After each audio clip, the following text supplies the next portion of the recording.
Hey, Guitar World fans, this is Chris Broderick. Wanted to give you a little bit of history about my playing and who I am. And so I figured I'd start off right at the beginning and what got me into playing the guitar. The funny thing is when I was in middle school, early middle school, I was actually more of a jock. And I had all my jock friends and, we did all those, what I consider now stupid things. But at any rate, one summer I went away and did nothing but eat oatmeal and watch cartoons, and therefore I gained a lot of weight. Became a very overweight kid.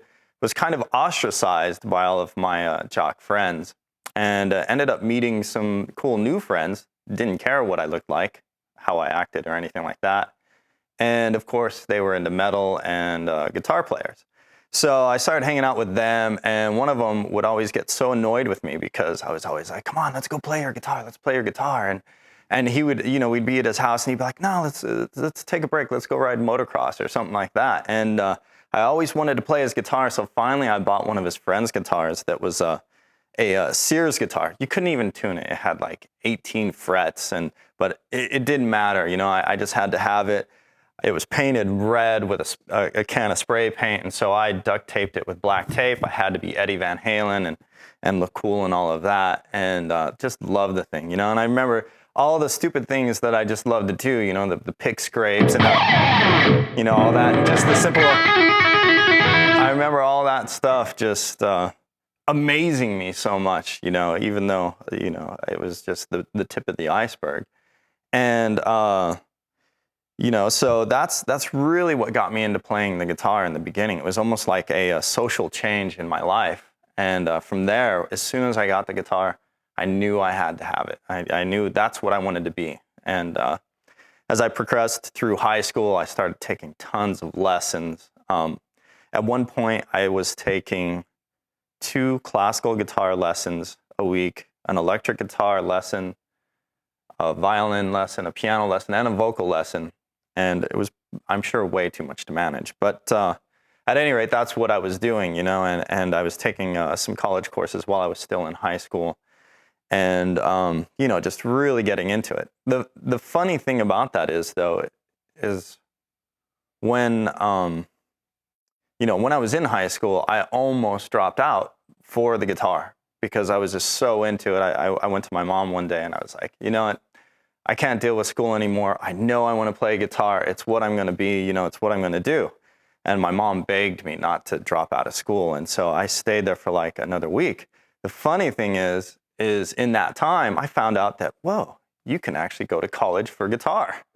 I never even realized. So that's exactly where I went. I majored in classical guitar performance, and the rest is pretty much history there. So. That was at the Lamont School of Music and the University of Denver. Well, as I went into college for the guitar, the funny thing is I don't think in the beginning that I had the right mindset to go to college for the classical guitar especially. I was doing it out of this grand idea that, to be the ultimate guitarist, you have to be a classical guitarist. And really, I'd heard a decent amount of classical music, but hadn't, really built up that repertoire. Like when I went into college, all of the other students already had. They were there because they were classical guitarists, and that was a little bit eye-opening for me. And gradually over the course of time, I began to see how much easier it is to play an instrument or do anything if you've got a real passion about what you're doing. And in the beginning, for me, classical was very hard because it was very technically oriented, and and I didn't have that background, that love that had to develop. So that was a little interesting to me, and also the classical guitar, in my mind, is very different than the electric guitar. I consider them very independent in terms of the way that you approach them, the way you think about them. I consider the guitar actually more closer to a violin, especially for solo work. But ultimately, I think I got my work ethic and my mental approach to the instrument overall from the classical guitar. So I feel very indebted to that. And plus, someday I know when I'm like 50 or 60 or whenever it is I decide to retire, that I'll be on a porch somewhere playing some flamenco music. So that's what I want to be doing when I get there. So as far as the electric guitar goes, I was so into the metal aspect of it in the beginning. Eddie was the man. He was the guy that I think all of me and my friends wanted to be.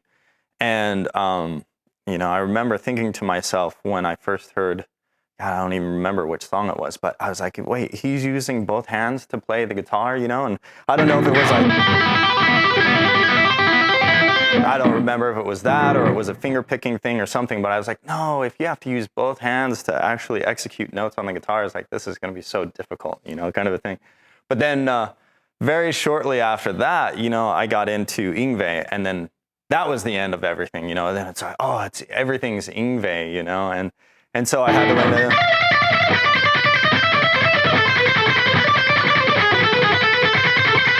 that one. And so I was like, learned everything Yngwie, and from there it went on to the Shrapnel artist and Jason Becker and Greg Howe. I love Greg Howe. He's awesome. Especially actually his newer stuff. It's just everything from Introspection on. I don't know why. I just totally dig. But, and then got into more eclectic people like Scott Mishu. I don't know if you remember him. And he used to do all the slapping and popping stuff on the guitar, and so I incorporated a little bit of that, like like a. I'm gonna.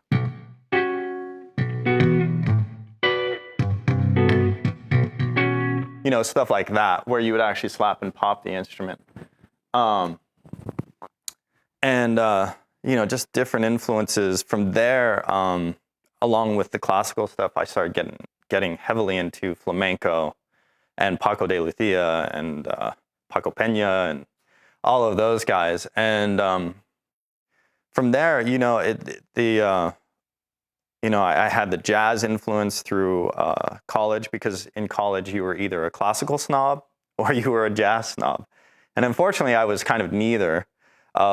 But I picked up influences from both of those. And then my last bastion, most recent, I would say, influence is country. And that was a hard one for me, because I never really dug country. I didn't like the southern accents too much. But as soon as I heard people like Chet Atkins and Danny Gatton, and then Johnny Hyland now, it's just, I love his playing. And yeah, you just okay, everything stops and you decide, well, there's smoking players in every form of music. It just doesn't matter. And so I started trying incorporating little things from them as well. So that's, I guess that's why my influences are so broad.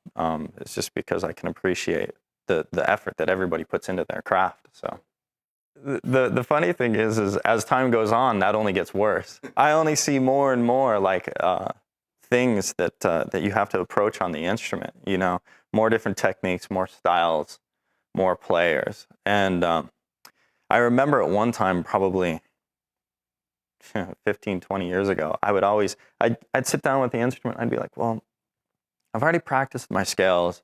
I've already worked on my arpeggios. I've worked on this, I've worked on that. I don't have anything else to practice.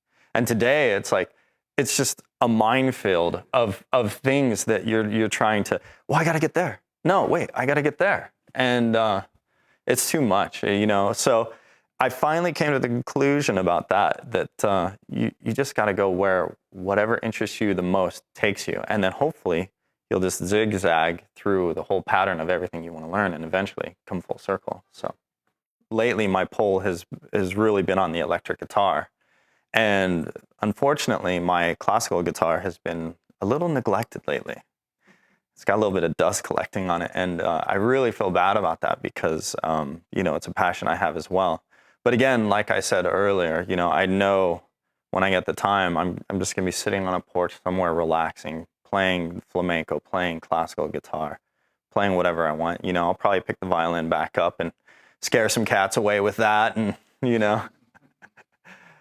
so, it's all fun. But I think you have to really just focus on, your priorities, realize that you have all of these things that you want to learn.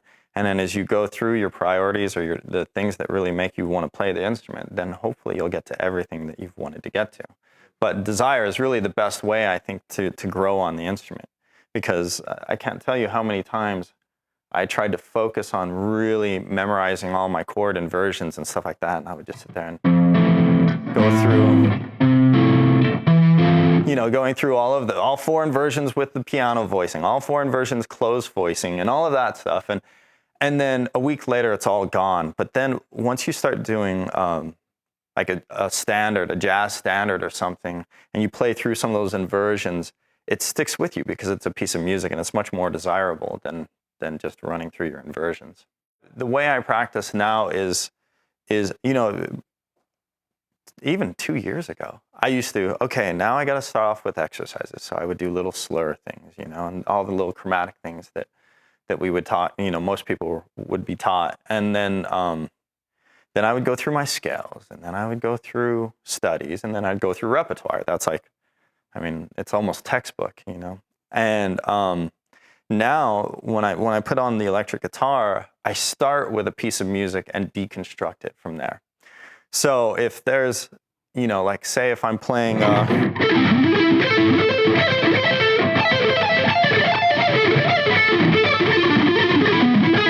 something like that, and I know there's issues in there, then I would say, oh, okay, now I need to work on a particular area within these arpeggios. Maybe it's my root.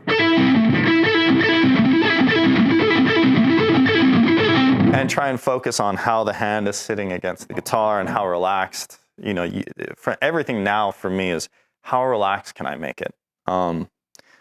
That to me is so much more important these days than how fast I can play it or how it sounds, because when you come at it from those ends, you're going to set yourself up for failure. So trust me, I know. But yeah, so that's the way I tend to focus on my practice these days. To me, execution, again, relies on being relaxed and drawing a straight line from point A to point B with your picking, really. So it starts off with a down, up, down, down, down, up, up. So then the next inversion will repeat the same way. Down, pull off, up, down, down, down, up, up. Yeah. And same thing for the next. And down, pull off, up, down, down, down, up, up. So, yeah. And again, it's within a small 1 octave arpeggio, I actually recommend a little bit of wrist contraction. With larger ones, I actually recommend pulling your arm. And then the range of the wrist is limited, and so I use it for I use that mechanism for all the tight picking, wrist contraction, like in that sense. And then for the arm, with the arm, so I can change positions over the course of the strings for the larger ones.